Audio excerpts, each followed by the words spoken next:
Ini berat, tapi saya harus ngasih tahu ke kalian semuanya. Kalian udah capek-capek ngonten tiap hari, ngupload tiap hari, tiba-tiba monetisasinya ditarik kembali ataupun dihapus. CEO Facebook baru saja mengumumkan peraturan baru yang bikin pemula itu panik. Tapi apakah benar kalau Facebook itu bakalan menghapus monetisasi konten ataupun menarik kembali monetisasi konten yang sudah dibagikan? Kita bakalan bahas di video ini untuk penjelasannya ke teman-teman semuanya biar tidak terjadi yang namanya panik. Kita bakalan bahas alasannya apa, penyebabnya apa. Kita langsung aja ke videonya. Boom. Banyak kreator Facebook yang lagi berjuang, mereka pengen cepat mendapatkan uang ataupun mendapatkan gaji dari video mereka, tapi faktanya tidak semudah itu. CEO Facebook mengumumkan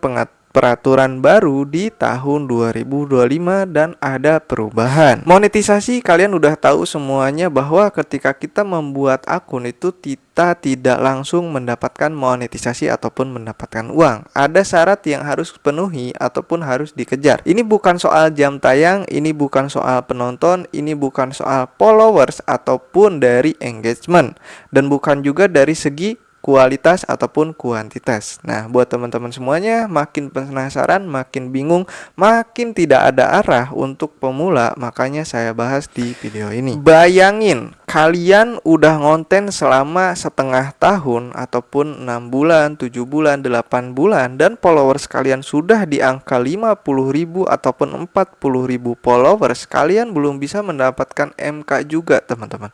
Belum bisa mendapatkan uang, belum bisa mendapatkan monetisasi. Pengikut kalian seiring waktu bertambah, penonton kalian makin hari makin meledak, tapi MK tidak kunjung datang. Ini jelas membuat pemula itu jengkel, kesal, kecewa, dan teman-teman semuanya banyak yang berhenti. Akun bagus, udah meledak, udah rame, tapi MK nggak datang, tetap kita frustasi. Apalagi yang penontonnya segitu-gitu aja, itu udah plus-plus. Penontonnya sepi, MK nggak datang, pusing ya teman-teman. Nah, buat teman-teman semuanya, saya bakalan bacakan alasan-alasannya kenapa dan ada apa sih untuk Facebook sekarang. Kejadian kemarin di Facebook saya pribadi itu MK-nya ditarik kembali. Kita bakalan bahas di video ini. Untuk yang pertama kita langsung aja ke pembahasannya. 2 minggu yang lalu ada berita Meta stop iklan politik di Uni Eropa. Oke, mulai Oktober 2025. Apa alasannya? Kenapa kita bakalan bahas padahal ini di Eropa? Kalian harus ketahui efeknya ke kita, teman-teman. Kita bakalan bahas ya.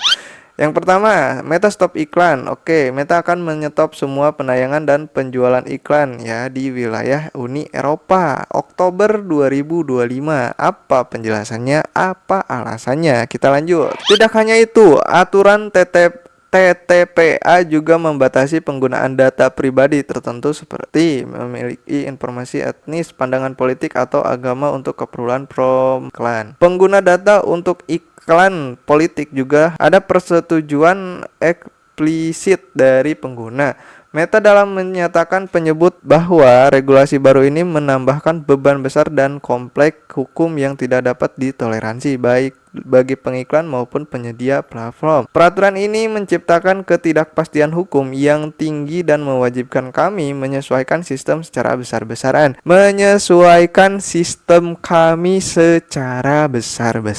Tulis Meta dalam blog resminya. Menurut mereka, dua pilihan yang tersedia hanyalah mengubah layanan iklan politik menjadi tidak efisien atau menghentikan layanan sepenuhnya. Dan Meta akhirnya memilih opsi yang kedua, menghentikan layanan sepenuhnya, dan itu berefek kepada kita semua pengguna Facebook yang di Indonesia ataupun yang di luar negeri. Nah, buat teman-teman semuanya, itu berita muncul 2 minggu yang lalu. Saya baru kasih tahu ke teman-teman dan ini baru saya buka di kalian. Kenapa kok baru saya buka? Karena saya mau memverifikasi dan mau mengkonfirmasi dulu sebelum saya membacakan, sebelum saya menginformasikan. Kalau itu tidak betul, itu saya nggak bakalan ngasih tahu. Tapi karena betul, saya bakalan ngasih tahu ke teman-teman semuanya.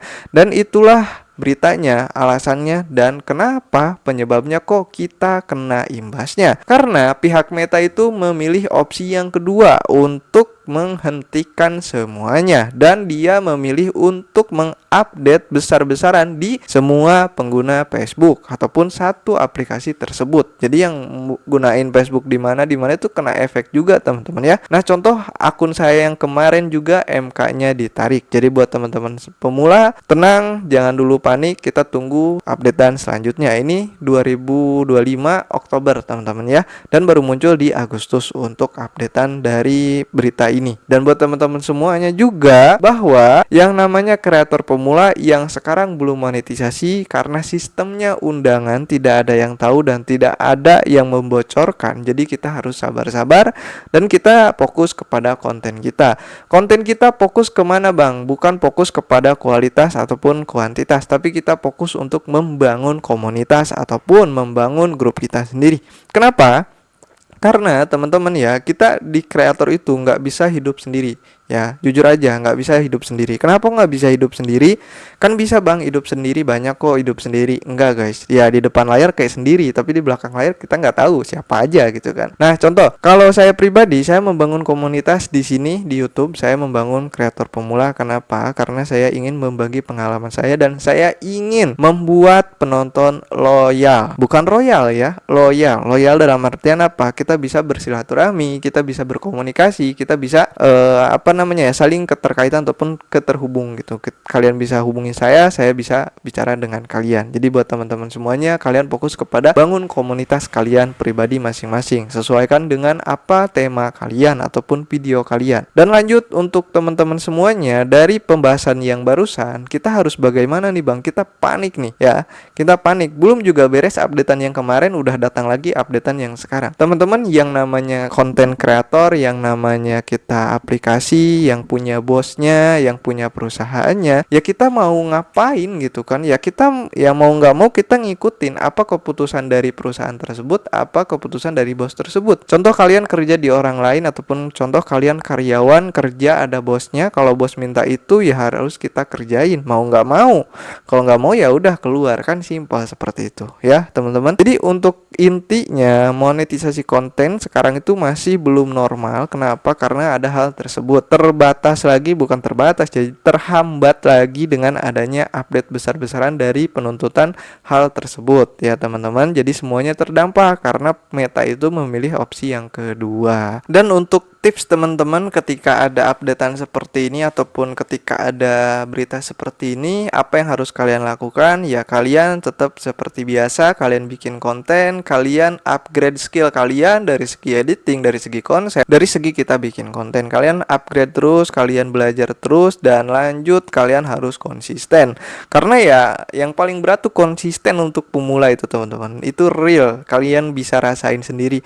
Aduh males, aduh nggak bisa bang, aduh mending scrolling TikTok, mending scrolling ini, mending lihat-lihat video orang lain, enak loh gitu kan, diam, rebahan, scrolling. Dan itu teman-teman sering terjadi. Makin lama makin dia menggigit ke kalian. Menggigitnya seperti apa? Kita ketinggalan teman-teman. Daripada kita scrolling, kita mending bikin karya kita. Kita bikin video kita bikin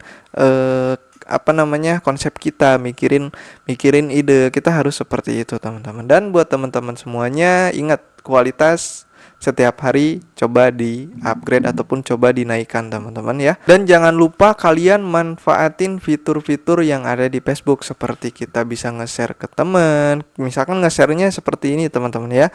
Kalian misalkan posting di beranda kalian, terus kalian share ke grup, itu gak apa-apa. Yang penting jangan terlalu banyak. Saran saya 10 grup aja cukup. Oke, lanjut. Kita sering berinteraksi. Interaksi di komentar yang ada di postingan kita, bukan kita komentar ke orang lain. Contoh, kita berkomentar keluar nih 10 komentar gitu kan, komen kita limit, sedangkan di postingan kita itu ada komen yang harus kita balas, kita nggak bisa balas karena limit. Nah jangan sampai terjadi hal seperti itu. Kalau bisa, oke, kalian bisa komentar ke video orang lain ataupun video keluar, tapi jangan banyak. Kalian tinggal pilih-pilih aja video mana yang menurut kalian menarik dan kalian bisa komentar. Jangan asal komentar seperti selamat malam, selamat pagi, salam interaksi. Jangan teman-teman ya. Jadi kalian komentar tuh yang ada bobotnya, seperti ngerti. Misalkan di video tersebut itu adalah tutorial, terus kalian ada yang nggak tahu ataupun nggak ngerti, kalian komen di bawah. Contoh di video ini nih, contoh yang saya buat, saya menerangkan bahwa ada berita baru. Kalau misalkan kalian nggak paham ataupun ada yang kurang mengerti, boleh komentar di bawah, bang, beritanya ini dari mana bang, ini beritanya dari mana ngambilnya gitu kan. Ini sebuah contoh ya, kalian komentar seperti itu, terus saya jawab. Saya ngambil dari berita yang ada di Liputan 6, lanjut kita konfirmasi ke pihak Meta ataupun blog resminya. Oke, ke blog resminya. Setelah blog resminya ada, saya bakalan coba untuk melihat di lapangan, dan ternyata terjadi kepada akun saya sendiri yang kemarin atau di video sebelumnya sebelum yang ini. Jadi buat teman-teman, itu cara saya untuk mengambil berita tersebut ataupun menyampaikan ke kalian bahwa berita ini benar gitu kan.